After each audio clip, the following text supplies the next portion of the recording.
अथ वराह पुराणे 9-10 अध्याय एवं 20 अध्याय। श्री हरि के भोज्य पदार्थ एवं भजन ध्यान के नियम। पृथ्वी ने कहा, माधव, मैं आपके मुखारविंद से पूजन की विधि का श्रवण कर चुकी। निश्चय ही इस कर्म पूजा में संसार से मुक्ति दिलाने की सामर्थ्य है। भगवान, अब मैं आपसे आपकी पूजा विधि एवं द्रव्यों के विषय में कुछ जानना चाहती हूँ। आप इसे मुझे बतलाने की कृपा करें। भगवान वराह बोले, हे वसुंधरे, जिस विधि से पूजा की वस्तु मुझको अर्पित करनी चाहिए, अब वह बताता हूँ, सुनो। 7 प्रकार के अन्नों को लेकर उनमें दूध का सम्मिश्रण करें। साथ ही मुझे मधुक और उदुम्बर आदि के शाक भी प्रिय हैं। माधवी, अब मेरे योग्य जो धान्य है इन्हें कहता हूँ। अच्छे गंध से युक्त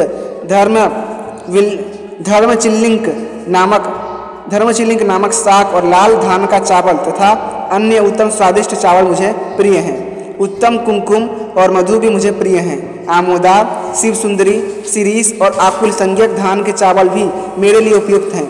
यव से बने अनेक प्रकार के अन्न तथा शाक भी मेरे पूजन में उपयुक्त होते हैं। मूंग, मांस, उड़द, तिल, कंगुनी, कुल्थी, गेहूँ, सांवा, ये सभी मुझे प्रिय हैं। जब ब्रह्म यज्ञ विस्तृत रूप से चल रहा हो, वेद के पारगामी विद्वान यज्ञ करा रहे हों, उस समय मेरी प्रसन्नता के लिए ये वस्तुएं मुझे अर्पण करनी चाहिए। यज्ञ में बकरी, भैंस आदि पशुओं का दूध, दही और घृत सर्वथा निषिद्ध है। ये मुझे बिल्कुल भी प्रिय नहीं है। वसुंधरे, मुझसे संबंध रखने वाले कर्मों में जो वस्तुएं योग्य हैं उन्हें मैंने बतला दिया। मेरे भक्तों को सुख पहुँचाने वाले उक्त पदार्थ भोज्य और कल्याणप्रद हैं। वसुंधरे, जिसे उत्तम सिद्धि पाने की इच्छा हो उसे इस प्रकार मेरा यजन करना चाहिए।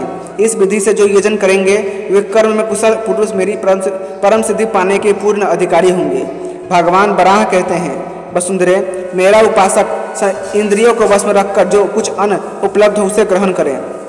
भामिनी, मैं नीचे ऊपर इधर उधर दिशाओं और विदिशाओं में तथा सभी जीवों में सर्वत्र विराजमान हूँ। अतएव जिसे परम गति पाने की इच्छा हो उसे चाहिए कि सब प्रकार से सभी प्राणियों को मेरा ही रूप जानकर उनकी वंदना करें। प्रातःकाल एक अंजलि जल लेकर पूर्वाभिमुख हो मेरी उपासना करनी चाहिए। ओम नमो नारायणाय यह मंत्र जपना चाहिए। उसे यह भावना करनी चाहिए कि जो संपूर्ण संसार में श्रेष्ठ हैं, जिनकी स्थान संज्ञा है, जो आदि पुरुष हैं, जो स्वभावतया ही कृपालु हैं, उन भगवान नारायण का हम संसार से अपने उद्धार के लिए यजन करते हैं। इसके बाद पश्चिमाभिमुख होकर फिर अंजलि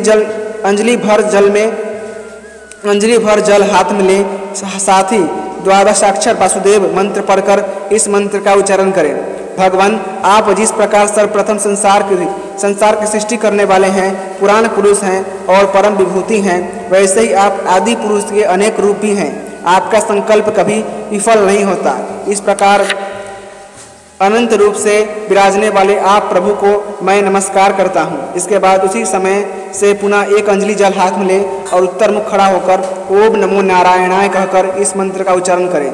जो परम दिव्य पुराण पुरुष हैं, आदि मध्य और अंत में जिनकी सत्ता काम करती है, जिनके अनंत रूप हैं, जो संसार को उत्पन्न करते तथा जो शांत स्वरूप हैं, संसार से मुक्त करने के लिए जो अद्वितीय पुरुष हैं, उन जगत सृष्टा प्रभु का हम यजन करते हैं।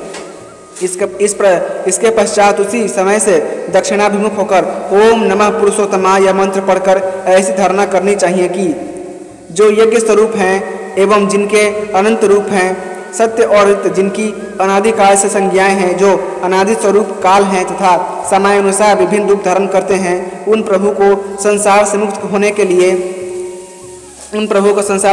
लिए हम भजते हैं। तदंतर काष्ठ की भांति अपने शरीर को निश्चल बनाकर इंद्रियों को वश में करते हुए मन को भगवान में लगाकर इस प्रकार धारणा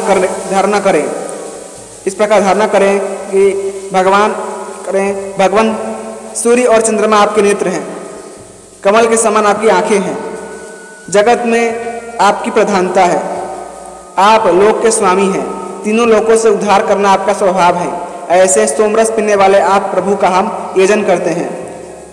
वसुंधरे, यदि उत्तम गति पाने की इच्छा हो तो साधक को तीनों संध्याओं में बुद्धि, युक्ति और मति की सहायता लेकर इसी प्रकार से मेरी उपासना करनी चाहिए। यह प्रसंग गोपनीयों में परम गोपनीय, योगों की परम निधि, सांख्यों का परम तत्व और कर्मों में उत्तम कर्म है।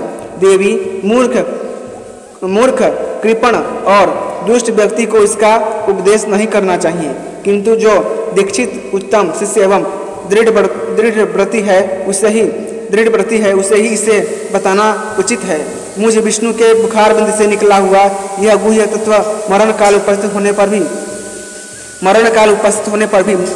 पर भी बुद्धि में धारण करने योग्य है। इसे कभी विस्मृत नहीं करना चाहिए।